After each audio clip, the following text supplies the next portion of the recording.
আসসালামু আলাইকুম। আশা টেকের পক্ষ থেকে আপনাদেরকে অনেক অনেক শুভেচ্ছা জানাচ্ছি। আমাদের আজকের টিউটোরিয়ালের বিষয় হচ্ছে সিএসএস পজিশন। অনেক জুনিয়ররা আমাকে জিজ্ঞাসা করে যে আপু পজিশন কেমনে করব, পজিশন তো করতে পারি না। সো জুনিয়রদের জন্য আমার আজকে এই টিউটোরিয়ালটি। সো আমি এখানে একটা কার্ড নিয়ে নিয়েছি, এটা বুস্ট্র্যাপের একটা কার্ড, ডিফল্ট ডিজাইন আর কি। সো দেখতে পাচ্ছেন এখানে 50% ক্যাশব্যাক নামে একটা কথা লেখা আছে। আমরা চাইবো এই 50% ক্যাশব্যাকটাকে এই কার্ডটার ভিতরে বিভিন্ন জায়গায় পজিশনিং করতে। আমি এখানে একটা কোড নিয়ে নিচ্ছি, একেবারে ডিফল্ট কোড। দেখেন এটা হচ্ছে বুস্ট্র্যাপের সাইডে যেয়ে ওখান থেকে জাস্ট সিডিএন দিয়ে আমি অ্যাড করে নিয়েছি। এখানে কার্ড কপি করে এনে পেস্ট করে দিয়েছি।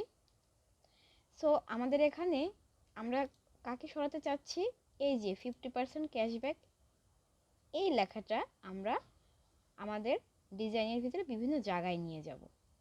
সো পজিশনিং করার ক্ষেত্রে আমাদেরকে খেয়াল রাখতে হবে যে আমরা যেই সাবজেক্টটাকে বা যেই কন্টেন্টটাকে পজিশনিং করব তার পজিশন থাকবে অ্যাবসলিউট, এবং যেই জায়গাটুকুর ভিতরে অথবা যেই সেকশন বা যে ডিপ বলেন বা যে কন্টেন্ট বলেন যার মধ্যে আমরা পজিশন করব তাকে আমরা অলওয়েজ পজিশন রিলেটিভ দিব।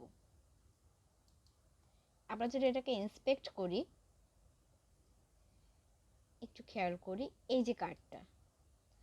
সো আমাদের এই যে ক্যাশব্যাক লেখাটা, এই যে এখানে ক্যাশব্যাক লেখাটা, এটা কিন্তু মূলতই কার্ডের ভিতরে অবস্থান করবে।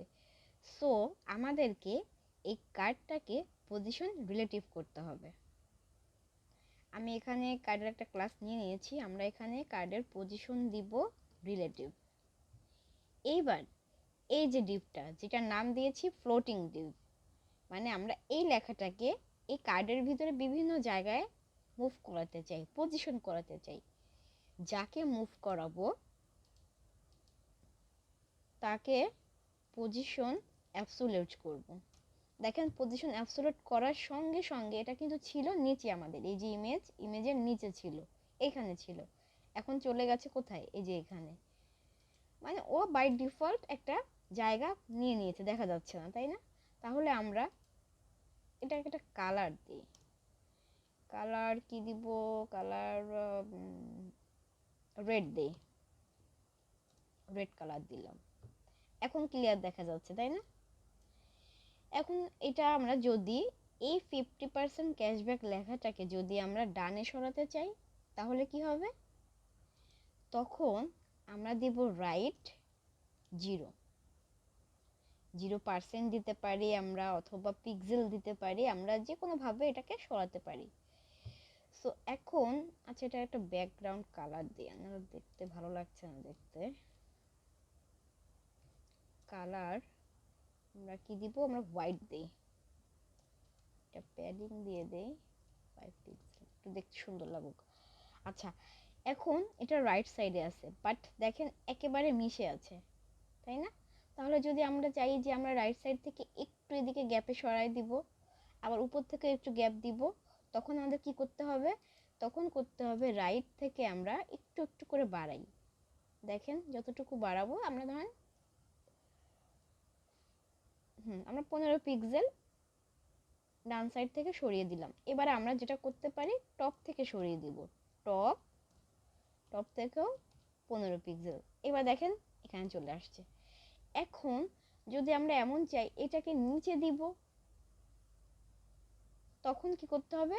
তখন কিন্তু টপ না, তখন হবে এটা বটম।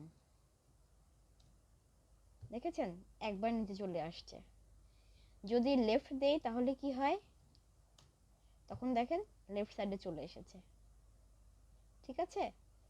সো এইটা মূলত পজিশনিং এর কাজ। আমরা আমরা সুন্দর করে ওটাকে পজিশনিং করে আমরা রাইটে দেই, রাইটে দেখতে সুন্দর লাগছিল। আর এখানে আমরা টপে দেই। ওকে, এবার আমরা যদি আরো একটু বেশি সরাতে চাই, এভাবে এভাবে একবারে মিডিলে নিয়ে আসতে চাই, তখন আমরা এভাবে বাড়িয়ে দিতে পারি, অথবা পার্সেন্টেজ ইউজ করতে পারি। আর 50% রাইটে দিয়ে দিলাম। এখানে 50% হবে না, এখানে আমাদের এতটুকু আনলে দেখতে ভালো লাগছে। আবার আমরা যদি একটু নিচে নামাতে চাই, তখন আমরা এখানে ধরুন 10% দিলাম, এটা নিচে নেমে গেল। ওভারঅল কথা হচ্ছে আমরা ইচ্ছা মতো আমাদের এই ফ্লোটিং ডিপটাকে আমরা মুভ করাতে পারছি। এটাই হচ্ছে সিএসএস পজিশনিং। তার মানে আমাদেরকে এটা প্রথম অবস্থাতে খেয়াল রাখতে হবে, আমরা যাকে পজিশন করব, মানে যে ঘুরে বেড়াবে আর কি, সে হচ্ছে পজিশন অ্যাবসোলিউট থাকবে অলওয়েজ। আর আমরা যার ভিতরে ঘুরে, মানে যেই কন্টেন্টটাকে আমরা ঘুরে বেড়াচ্ছি, ও যার ভিতরে ঘুরে বেড়াবে তার হবে হচ্ছে সিএসএস দিব আমরা পজিশন রিলেটিভ। সো আমরা যদি এটা বসিয়ে দেই আমাদের সিএসএস এ, এখানে কার্ড বসিয়ে দিলাম, আর এখানে কোনটা আছে আমাদের ফ্লোটিং ডিপটা, এটা কপি করে আমরা এখানে বসিয়ে দেই, সিএসএস ফাইলে বসিয়ে দিলাম। এবার আমরা একটা রিলোড দেই, দেখেন যা ছিল তাই রয়েছে। সো ধন্যবাদ সবাইকে, আশা করি আপনারা বুঝতে পেরেছেন। আর যদি অন্য কোনো কোশ্চেন থাকে এই টিউটোরিয়ালের ব্যাপারে বা অন্য কোনো টপিকে জানতে, অবশ্যই কমেন্ট করবেন। ধন্যবাদ সবাইকে।